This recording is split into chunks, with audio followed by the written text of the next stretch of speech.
பள்ளிகளில் காலை உணவு திட்டத்தை ஏற்படுத்தியது திராவிட மாடல் ஆட்சிதான். பாதிரி ஊராட்சியில் நடைபெற்ற திமுக பொதுக்கூட்டத்தில் சட்டமன்ற உறுப்பினர் எஸ். அம்பேத்குமார் பேச்சு. திருவண்ணாமலை மாவட்டம் வந்தவாசி வட்டம் பாதிரி ஊராட்சியில் திருவண்ணாமலை வடக்கு மாவட்ட வந்தவாசி மத்திய ஒன்றிய திமுக சார்பில் திராவிட மாடல் அரசின் 4ஆம் ஆண்டு நிறைவு மற்றும் 5ஆம் ஆண்டு தொடக்க விழா பொதுக்கூட்டம் சட்டமன்ற உறுப்பினர் எஸ். அம்பேத்குமார் தலைமையில் நடைபெற்றது. அவைத்தலைவர் வேல்முருகன், மாவட்ட பிரதிநிதி தியாகராஜன், ஒன்றிய பொருளாளர் ரமேஷ், ஒன்றிய துணை செயலாளர் சரஸ்வதி, நாகராஜன், மேகநாதன், ஒன்றிய இளைஞரணி அமைப்பாளர் முத்து, கிளை செயலாளர் ராஜா, ராஜசேகர், இளைஞரணி துணை அமைப்பாளர் NP ராஜா உள்ளிட்டவர்கள் முன்னிலை வகித்தனர்.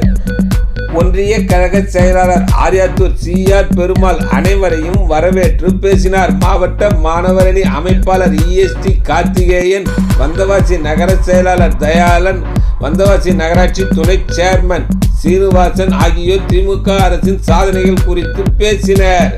சட்டமன்ற உறுப்பினர் அம்பேத்குமார், தலைமை கழக பேச்சாளர் மொழிமாறன் ஆகியோர் திராவிட அரசின் சாதனைகள் குறித்து விளக்க உரையாற்றினர். முடிவில் தோமுசா திருவண்ணாமலை மண்டல இணைச் செயலாளர் தேவபிரகாஷ் நன்றி உரையாற்றினார். இந்த கூட்டத்தில் மாவட்ட, ஒன்றிய, நகர நிர்வாகிகள், தொண்டர்கள், பொதுமக்கள் உட்பட ஏராளமானோர் கலந்து கொண்டனர். இந்த திட்டம் ஒரு காலத்துல கல்வினா காமராஜர் சொல்லுவாங்க, சத்துணவுனா எம்ஜிஆர் சொல்லுவாங்க. ஆனா சத்துணவுல வெளிய சாறு மட்டும் போட்டால் சத்துணவு கிடையாது. சாப்பாட்டுல முட்டையே சேர்த்து கொடுக்கணும். வாரத்துக்கு 5 முறை முட்டை கொடுத்து சத்துணவு என்ற உண்மையான வார்த்தைக்கு அர்த்தம் கொடுத்தவர் முத்தமிழ் டாக்டர் கலைஞர் அவர்கள். வாரத்துக்கு 5 முட்டை. தலைவர் கலைஞர் எப்படி பள்ளி மாணவர்களுக்கு, விவசாயிகளுக்கு, மருத்துவத்துக்கு, கல்விக்கு எப்படி முக்கியத்துவம் கொடுத்தாரோ அதன் வழியில் இன்றைய முதலமைச்சர், திராவிட மாடல் முதலமைச்சர் காலை உணவு திட்டத்தை ஏற்படுத்தினார். அந்த காலை உணவு திட்டம் என்பது சாதாரண திட்டம் கிடையாது. நம்ம எல்லாம் விவசாய பெண்கள். காலை உணவு திட்டம் பள்ளி குழந்தைகளுக்கு மட்டுமல்ல. அந்த காலை உணவு திட்டத்தின் நோக்கம் நமது விவசாய பெண்கள் காலையில 6 மணிக்கு எந்திரிச்சு வீட்டுக்கு சாணி தெளிச்சு கோலம் போட்டு பாத்திரம் கழுவிட்டு நடுநட போவாங்க, களப்பறிக்க போவாங்க, கட்டு சமத்துக்கு போவாங்க, கட்டடிக்க போவாங்க.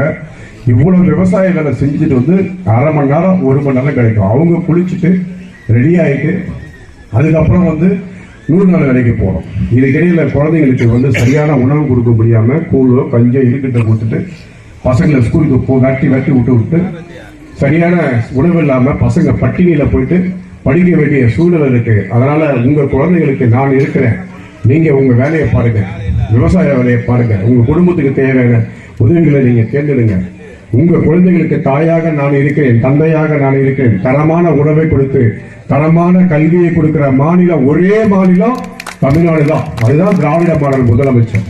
அனைவருக்கும் அனைத்தும் என்ற உன்னத நோக்கத்தோடு தொடர்ந்து ஆட்சியை செய்து கொண்டிருக்கிற நமது முதலமைச்சர் அவர்கள் எப்படி 2021 தேர்தல் அறிக்கையில் அவர் சொன்னதெல்லாம் அறிவிக்கு இன்னைக்கு வெற்றிகரமாக நான் நம்பர் 1 முதலமைச்சராக இருப்பதை விட இந்தியாவை நம்பர் 1 மாநிலமாக தமிழ்நாடு இருப்பதுதான் எனது கனவு என்ற 24 மணி நேரம் உயிர்த்துக் கொண்டிருக்கின்ற திராவிட மாடல் முதலமைச்சர் அண்ணன் தளபதி அவர்கள் கரங்கள் ஓங்க நீங்கள் அனைவரும் ஒற்றுமையாக இருந்து வரும் காலங்களில் அது எந்த தேர்தலாக இருந்தாலும் சரி, சட்டமன்ற தேர்தலாக இருந்தாலும் சரி, உள்ளாட்சி தேர்தலாக இருந்தாலும் சரி, பாராளுமன்ற தேர்தலாக இருந்தாலும் சரி, நீங்கள் உதயசூரியன் சின்னத்தில் வாக்களித்து தலைவர் தளபதி அவர்களுக்கு நீங்கள் துணையாக இருக்க வேண்டும்.